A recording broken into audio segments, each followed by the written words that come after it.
배고프지도 않은데 건강에 좋다고 해서 아침을 꾸역꾸역 드시고 계신가요? 그런 경우라면 굳이 안 드셔도 돼요. 아침을 안 먹는 것이 더 건강해지는 방법일 수 있거든요. 그럼에도 아침 식사 여부는 아직까지도 항상 논란이 많죠. 가장 정확한 결론으로 말씀드리자면 먹어도 되고 안 먹어도 돼요. 헷갈리시죠? 그래서 오늘은 아침을 안 먹을 땐 어떻게 해야 하는 것이 좋은지, 그리고 아침을 챙겨 드셔야 하는 분들은 어떻게 아침을 먹어야 하는지에 대해서 말씀드려 볼 테니까 영상 끝까지 보시고 더 건강해지는 식습관을 가져보세요. 이 사실 아침 식사라는 거 먹고 안 먹고의 중요성보다는 먹을 경우는 무엇을 어떻게 먹느냐가 더욱 중요한 포인트인데요. 음식도 매우 중요한 요소지만 한 가지 중요한 요소가 또 있어요. 바로 씹는 행위죠. 아침에 시간도 없고 식욕이 크지는 않은데 억지로 드시는 분들 같은 경우 단백질 음료라든가 녹즙, 착즙 주스 같은 거, 이런 대용식을 드시는 분들도 많으실 거예요.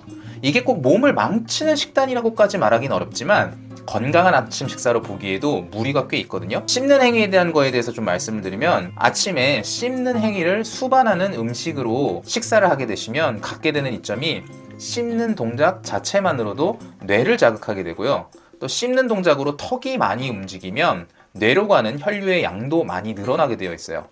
그러면서 뇌에 공급되는 산소의 양도 덩달아 증가하게 되죠. 이건 뇌 건강과 연결되기 때문에 치매 등을 예방할 수 있는 소소한 방법이라고 볼 수 있죠. 따라서 씹지 않는 메뉴는 피하시고요. 씹어 먹을 수 있는 것으로 식단을 일단 마련을 하세요. 그 다음으로 아침 식사가 건강식이 될 수 있는 음식들을 소개해 드려 볼게요. 우선 양질의 단백질을 섭취하시는 것이 중요하고, 정제 탄수화물은 드시지 마셔야죠. 그리고 먹는 순서도 제가 예전 영상들 보시면 한 번씩 말씀드렸는데, 섬유질이 풍부한 야채 같은 걸 먼저 드시고 양질의 단백질을 드시고, 그리고 나서 식단에 도움이 될 수 있는 탄수화물을 소량 드시는 게 좋아요. 나는 야채 같은 거 잘 안 먹는데 나는 고기류를 좋아하고 특히 아침에 채소를 먹는 거 너무 힘들어 하시는 분들은 그러면 단백질부터 드시는 걸 추천드려요. 양질의 단백질이라고 하면 우리 흔히 완전식품으로 잘 알려진 계란, 이 계란만큼 또 좋은 게 없어요. 아침 공복에 드시기에도 매우 좋고요. 간헐적 단식 하시는 분들, 이 단식을 마치고 첫 끼에 드시는 음식이 계란일 경우에도 매우 도움이 되는 아주 좋은 음식이죠. 두부도 좋고요. 콩류도 좋은 단백질 원 중에 하나죠. 식단을 이런 식으로 가져가시면 많이 드시지 않아도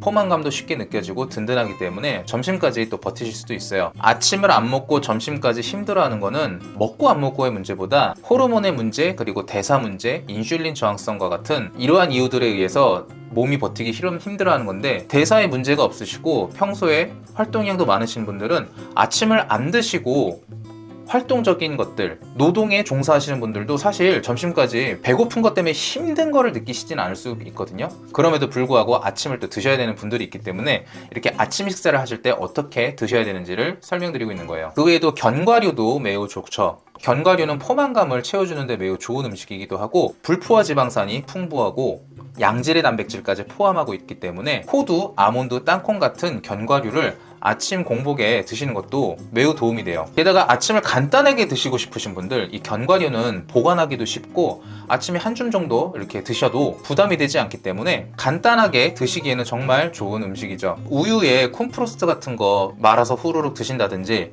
식빵을 구워서 딸기잼에 바르고 우유와 함께 드신다든지, 이거는 정말 건강을 망치는 음식이어서 이렇게 드실 바에는 아침을 안 드시는 게 몸에 더 좋아요. 그리고 또 그릭 요거트가 상당히 좋은 음식 중에 하나예요. 그릭 요거트는 다이어트에도 좋다고 알려져 있는데요. 당이 들어가지 않은 그릭 요거트를 드시게 되면 위 내벽도 보호해주는 역할을 하고요. 유산균을 섭취하기 때문에 우리 몸에 유익균을 증식시키는 데도 도움이 되고 유해균을 막아주는 데도 도움이 되죠. 그래서 이 그릭 요거트에 앞에서 말씀드린 견과류를 부어서 드시는 것도 괜찮은 아침 식사 식단이에요. 그리고 앞에서 제가 콩육도 상당히 좋은 식단이라고 말씀드렸는데, 마찬가지로 콩에서 비롯된 음식, 두부도 양질의 단백질을 섭취하는 좋은 아침 식사 중에 하나예요. 두부 같은 경우에도 먹지 않은 사람보다 두부를 즐겨 먹은 사람이 심혈관계 질환의 위험이 더 낮다고 하니까 일석이조를 가져가실 수 있는 거죠. 심지어 포만감도 잘 느끼게 해주는 음식이에요. 그리고 아침에 꼭 밥을 드셔야겠다 하시는 분들은 흰 쌀밥은 일단은 좀 피하시기를 추천드리고요. 제가 앞에서도 말씀드렸다시피 섬유질이 풍부한 야채를 먼저 드시고 그 다음에 단백질을 드시고 그 다음에 탄수화물을 드시라고 말씀드렸잖아요.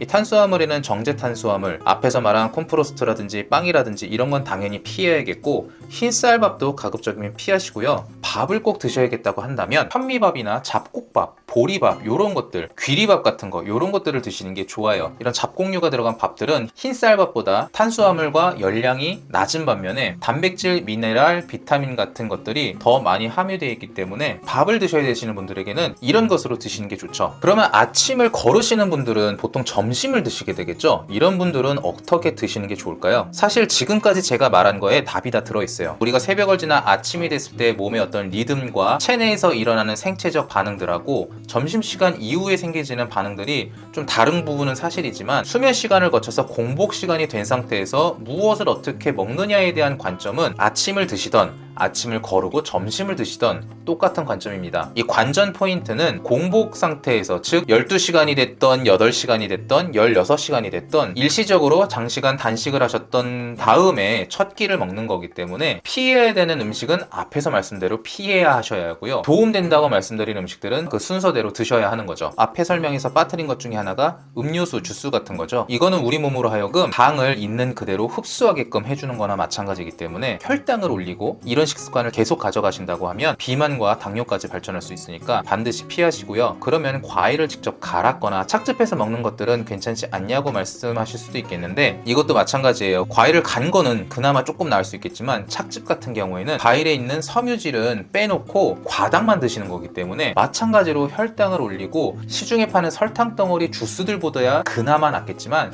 이것들하고 먹는 것과 큰 차이가 없어요. 이 공복에 드실 땐 말이죠. 그렇기 때문에 제가 말씀드린 것들 위주로 드시는 것을 추천드려요. 자, 이렇게 오늘 설명드린 내용들 들어보시면 탄수화물이 나쁜 것으로 오해하실 수 있는데, 탄수화물, 단백질, 지방은 우리 몸에 꼭 필요한 3대 필수 영양소죠. 그런데 언제부턴가 지방은 먹으면 안 되는 것으로 잘못 인식이 되고 있고, 탄수화물은 또 생과계로 우리가 많이 섭취하고 있는데 저탄을 하는 게 단순히 다이어트 단식으로만 오해를 받고 있는 것도 사실이에요. 현대인들이 탄수화물 섭취량이 너무 많기 때문에 저탄을 하라는 거는 결국엔 탄수화물 균형 잡히게 먹으란 얘기가 되는 것이고요. 지방도 건강한 지방으로 드시면 아무 문제가 없습니다. 그래서 이런 부분들에 대해서 제가 예전 영상들에서도 좀 많이 다뤄왔지만 앞으로도 그런 오해들을 좀 풀어드릴 수 있는 내용들을 영상으로 계속 만들어서 찍어 올릴 테니까 제 채널 구독하셔서 계속해서 업데이트되는 내용들 놓치지 마시고요. 특별히 공복 시간이 길어지면 저혈당 쇼크가 오시는 분들은 아무래도 일정한 단계에 거쳐서 식단을 좀 고치셔야겠죠.